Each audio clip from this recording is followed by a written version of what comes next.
This family is on a journey. The woman is going somewhere with a baby on her back, accompanied by her young son. It's as though they have been snapped by a street photographer whilst out walking. The little boy is grinning and holding up his dog for the camera. His mother is also looking out towards us. Her face, though stylized, has a lifelike quality to it. The little carving captures a moment in time. It also evokes a particular culture and its traditions. This object, a Netsky, could only have been made in Japan. But what else can we say about it? When was it made? Who made it? And by what means did it travel to Bolton? People always bring something back with them when they travel. Memories, experiences, souvenirs, gifts. In many ways, Netsky are the perfect travel gift. Great to look at, they are also pocket-sized, originally designed for people without pockets. Traditional Japanese clothing was based on a simple wrap-over robe tied with a sash, the kimono, worn by both men and women. However, the kimono had no pockets. Women would tuck small personal items into their sleeves, but men suspended their tobacco pouches, pipes, purses, or writing implements on a silk cord from their obi or kimono sash. To stop the cord from slipping through the obi, a small toggle was attached. The toggle is called a Netsky. Though the first Netsky were probably simple pieces of wood, the form evolved into a specialized craft with great artistry through the Edo period in Japan, which lasted from the early 1600s to the mid-1800s. As the toggles became increasingly more complex and elaborate, they began to be produced, traded and collected as independent objects, miniature sculptures. Towards the end of his book, The Hare with Amber Eyes, which traces the history of his family's collection of Netsky, Edmond De Gallo recounts a conversation he had with a friend who asked him whether the Netsky should have stayed in Japan. His answer is no, an emphatic no. Objects have always been carried, he says. They have always been sold, bartered, stolen, retrieved and lost. People have always given gifts. It's how you tell their story that matters. One possible beginning for this story, the story of how museums like Bolton got their collections of Netsky, is the opening up of trade, the exchange of objects with Japan, which takes us back to the early 1800s.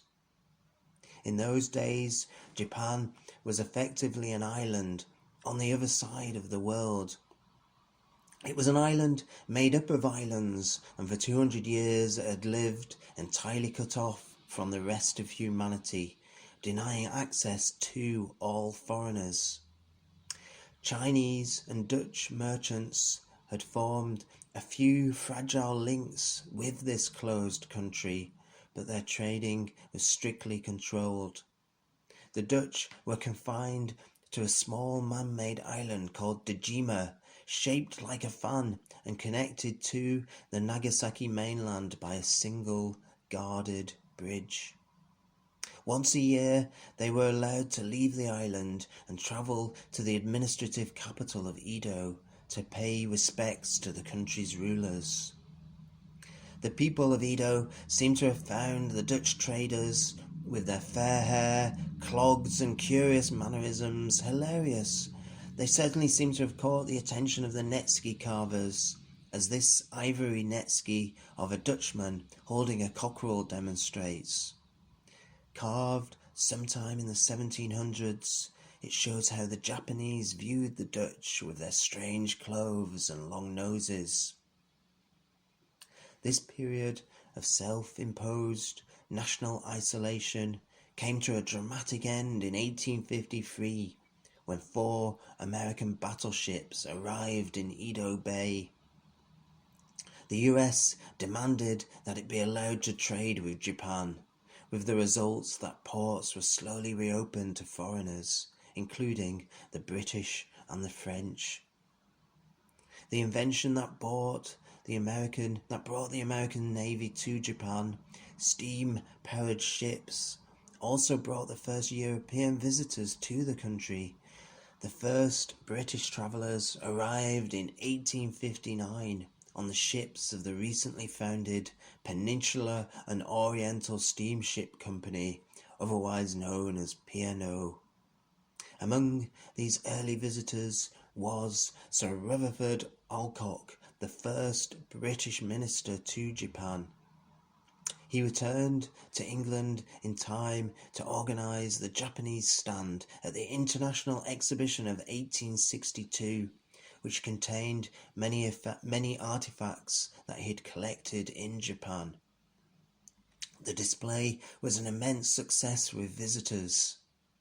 At the next great exhibition, held in Paris in 1867, the Japanese displayed objects for themselves.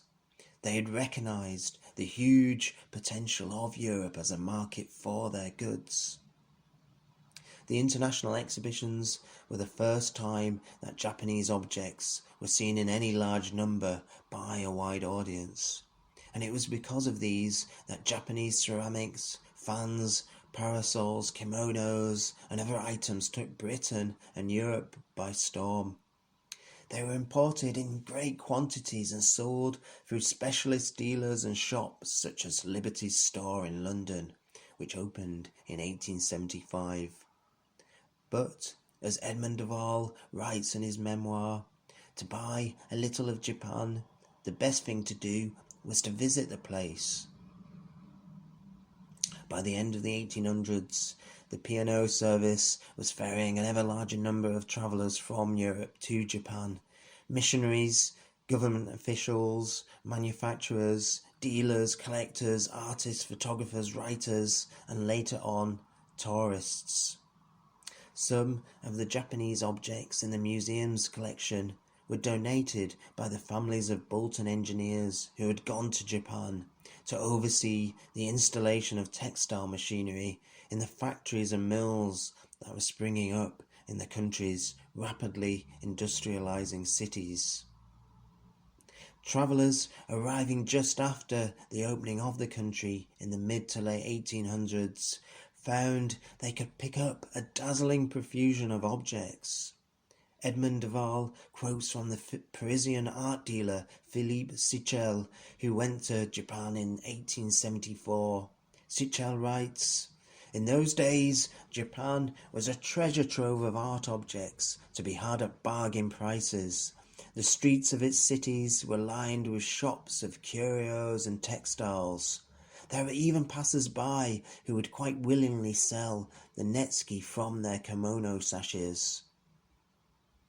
But Sichel was also impressed by the incredible dedication of the artists and sculptors he encountered, most particularly the Netsky carvers and their obsessive search for perfection. The French diarist Edmond De Gallo, writing in the late 1800s, recorded the following story about Sichel. One day, he writes, Mr. Philippe Sichel approached a Japanese man sitting on his threshold, notching a Netsky that was in its last stages of completion. Mr. Sichel asked him if he would like to sell it when it was completed. The Japanese man started laughing and told him that it would take approximately a further 18 months to complete. And then he showed him another Netsky that was attached to his belt and informed him that it had taken him several years of work to make. Most of the Netsky in Bolton's collection were bequeathed by Miss Editha Taylor in 1959. She bought the collection from a dealer in art and antiquities called W.T.G. Henderson in the early 1930s. The only information we have been able to discover about Editha is from birth and death records. They tell us that she was born in Bolton in 1876. Her father owned a half share in Gilno Mill in the Dean area of Bolton, and she died in Anglesey in 1959. It's a life story with huge gaps. What job did she do? What was she interested in? What was it about Netsky that caught her eye? I doubt we'll ever know. She left her entire collection of Netsky, which consists of more than 100 pieces, to the museum. The collection includes most of the main types of Netsky. The most common type of Netsky is the katabori, which means they are figurative. These precise, captivating, three-dimensional figures might feature a human character, a mythical creature, or an animal. From the early 1800s, the Netsky carvers began to draw on scenes from everyday life, such as ordinary townsfolk doing daily chores, washing clothes, carrying goods to the market, praying. Many reveal a strong sense of humour, or are just plain charming, such as this man sitting on a donkey with a child holding the reins. Of all the Netsky in the museum collection, these are my favourite. I always see parallels with the work of printmakers from the same period, the final decades of the Edo period, roughly 1800 to 1850. Innovative, creative, and prolific printmakers like Hokusai and Hiroshige, who had a major influence on modern European artists such as Vincent van Gogh and Toulouse-Lautrec.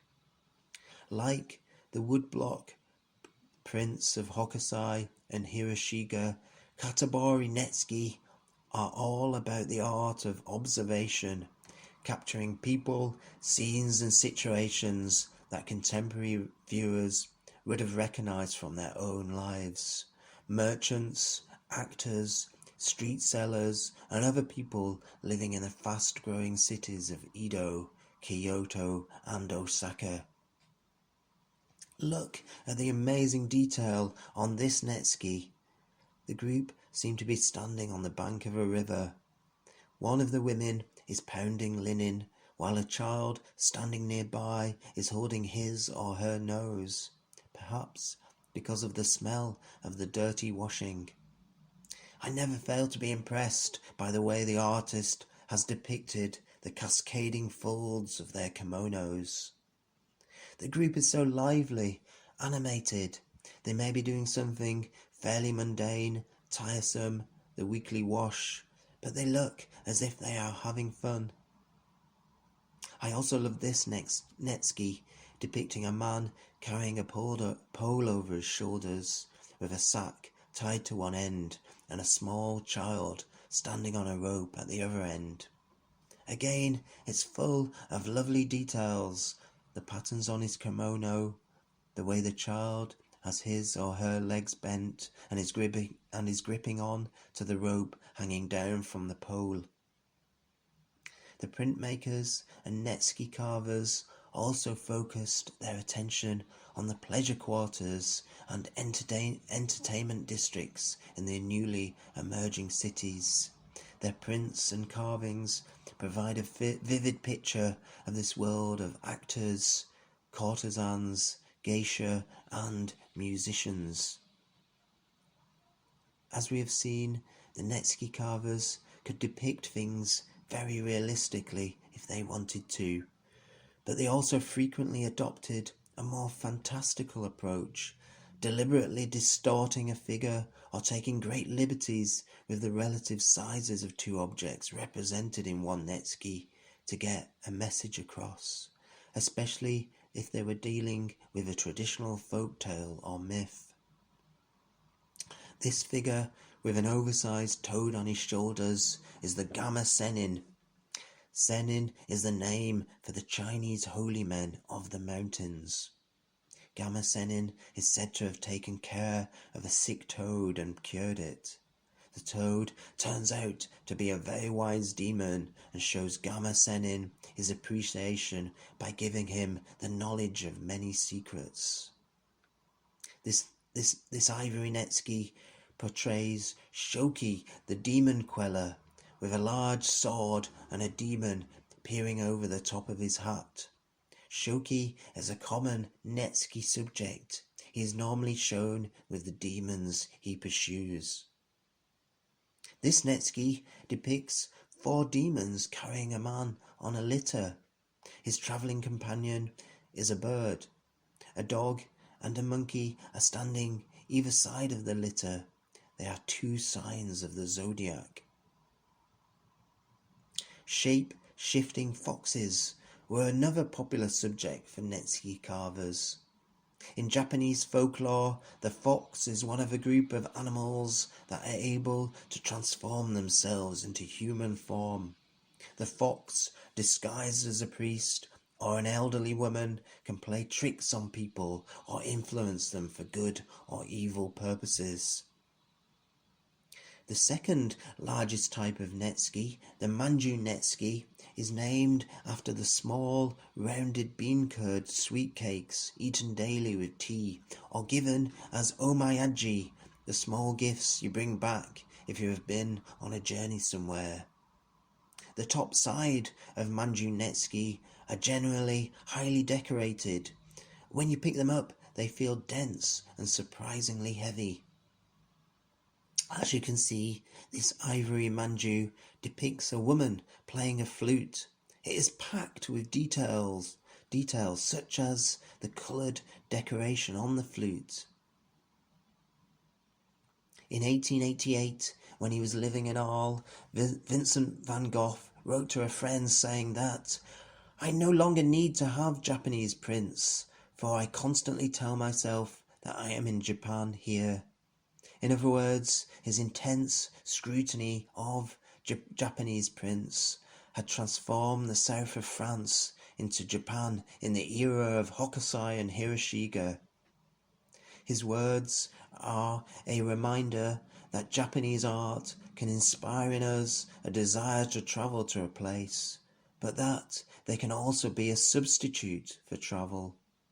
They can reinforce our preconceptions of a country, adding another layer to our imaginary sense of its landscape and people.